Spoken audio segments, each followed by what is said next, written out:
Seu Joaquim do Córrego do Teixeirinha. O início da peleja. Deixa eu me apresentar direitinho.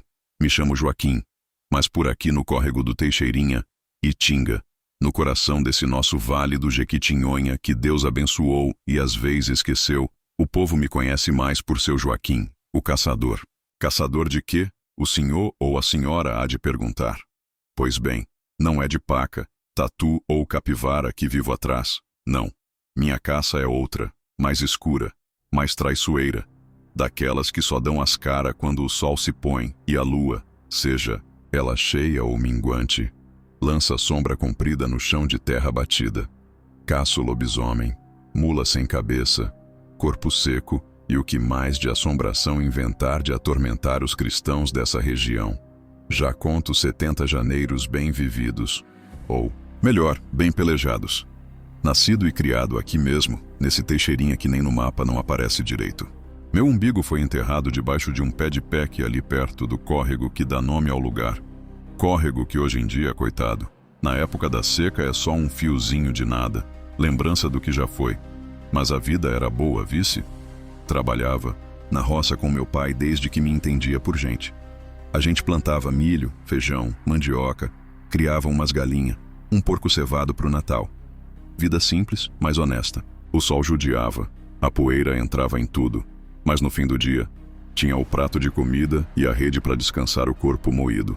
Agora, se o senhor ou a senhora tá se perguntando o que veio dessa idade, com as pernas já meio bamba e as vistas cansada, faz metido com caçada de bicho do outro mundo, assombração e principalmente lobisomem, vou te contar um causo, o causo que mudou minha vida para sempre. Um causo que tem tanto de tristeza que chega a doer na alma, mas que também acendeu uma brasa de coragem e teimosia aqui dentro do peito. Uma brasa que nem o tempo, nem as desgraças conseguiram apagar. Eu era moço novo, um fiapo de gente, mas já cheio de querer. Tinha meus 17 anos, a força da juventude fervendo nas veias. E foi nessa época que meus olhos encontraram os de Mariazinha. Ah, Mariazinha, filha de compadre Manel, lá das bandas do Córrego dos Macacos. Morena, cabelo preto que nem asa de graúna, olho que brilhava mais que estrela em noite sem nuvem. O sorriso dela era capaz de desarmar qualquer carranca, fazer brotar flor em terra seca.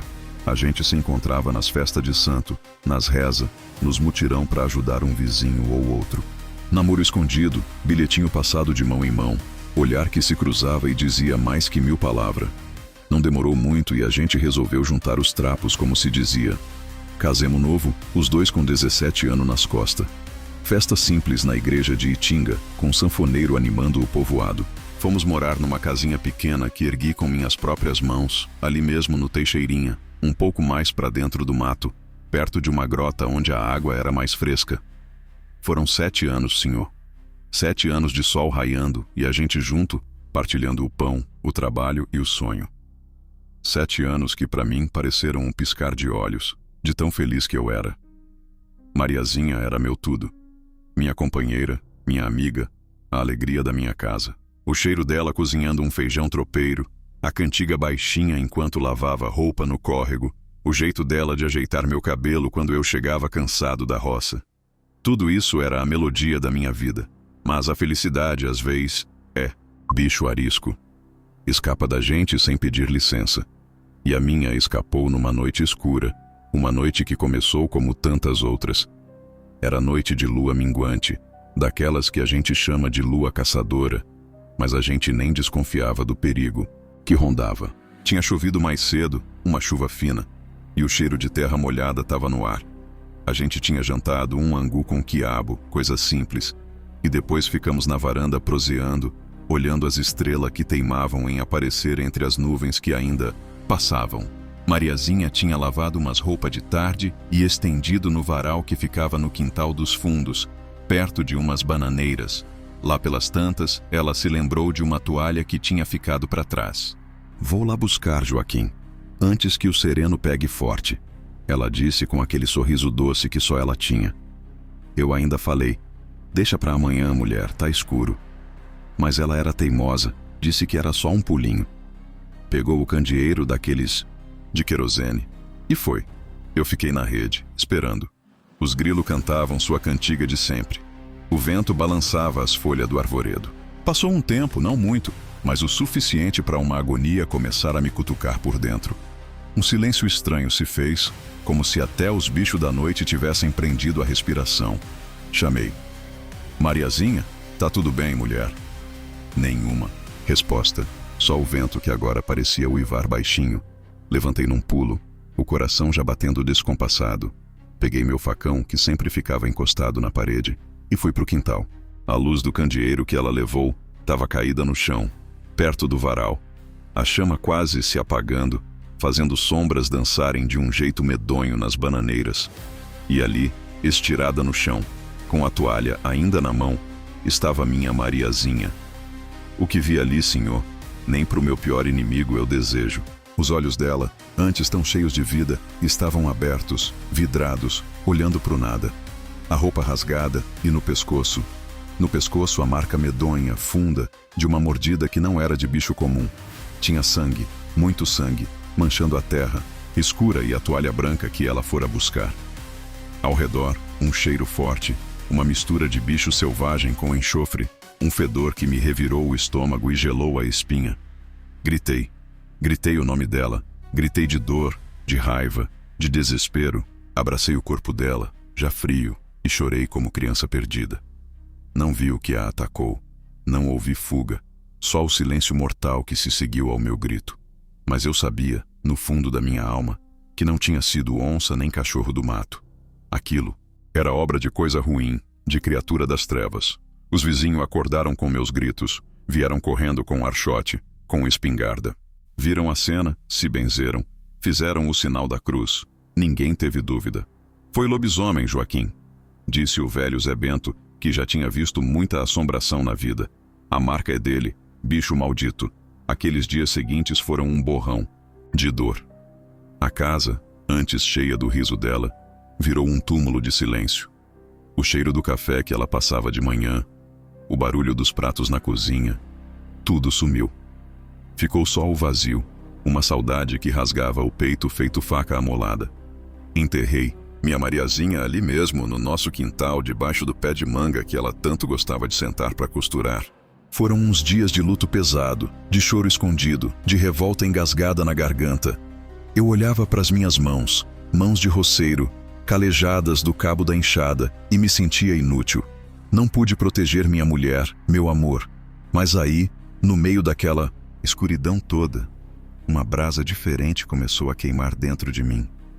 Não era só tristeza, era raiva, uma raiva santa, uma sede de vingança, mas mais que isso, uma promessa que fiz ali, diante do túmulo improvisado dela debaixo do pé de manga, com o cheiro da terra revirada ainda fresco no ar. Jurei, senhor, jurei por tudo que é mais sagrado, que enquanto eu tivesse força nas pernas e coragem no peito, nenhum lobisomem, nenhuma assombração ia ter sossego por essas bandas. Se a justiça dos homens não alcançava esses monstros, a minha alcançaria. Foi aí que o Joaquim Roceiro começou a morrer e o seu Joaquim Caçador começou a nascer. Troquei a enxada pela espingarda cartucheira. O facão de cortar mato virou arma de defesa e ataque. Comecei a ouvir os velhos, a aprender as rezas fortes, os segredos para lidar com bicho peçonhento e alma penada. Aprendi a ler os rastros na mata, a farejar o perigo no vento, a conhecer os hábitos dessas criaturas da noite. Aprendi que para caçar lobisomem precisa de bala de prata, ou então uma cruz de aço bem afiada. Aprendi que mula sem cabeça tem medo de açoite de 7 nós. Aprendi que o medo é o pior inimigo, mas que a saudade da minha Mariazinha era mais forte que qualquer medo. E assim começou minha peleja, senhor. Uma peleja que já dura mais de 50 anos. Uma peleja solitária, muitas vezes incompreendida, mas necessária. Pela memória da minha Mariazinha. E por todos os inocentes que esses monstros da noite insistem em atormentar. Hoje, com meus 70 anos, as pernas já não são as mesmas, as vistas tão cansada, mas o coração de caçador continua, firme. A promessa que fiz ainda ecoa forte dentro de mim. E é por isso que estou aqui no córrego do Teixeirinha contando essa história. Para que saibam quem é seu Joaquim e por que, noite após noite, Eu ainda me embrenho na escuridão, de olho vivo e coração preparado. Porque enquanto houver um lobisomem uivando para a lua por esses sertões, seu Joaquim vai estar na espreita. Essa é minha sina, minha missão. E que Deus me dê força para continuar. Olha aí, meu povo. Gostaram de conhecer um tiquinho da minha história, de como tudo começou aqui no córrego do Teixeirinha? Pois essa foi só a apresentação. O esquenta para a prosa que ainda vem pela frente. No próximo capítulo, o couro vai comer. Vou contar para vocês, com todos os detalhes arrepiantes, como foi a minha primeira vez cara a cara com um desses malditos lobisomens. A primeira vez que o medo quis me engolir. Mas a lembrança da minha Mariazinha me deu força para fincar o pé e mostrar para aquela assombração quem mandava no pedaço. Foi uma luta de fazer o sangue gelar nas veias, viu? Então, para não perder essa e as outras pelejas que ainda vou contar, faz o seguinte, meu amigo, minha amiga. Se inscreve aí no canal, ou onde quer que essa história esteja sendo postada. Deixa aquele gostei bem caprichado para eu saber que vocês estão curtindo a prosa. Comenta aí embaixo o que achou desse começo e se já ouviu falar de assombração aí para suas bandas. E o mais importante, ativa o sininho ou as notificações para ser o primeiro a saber.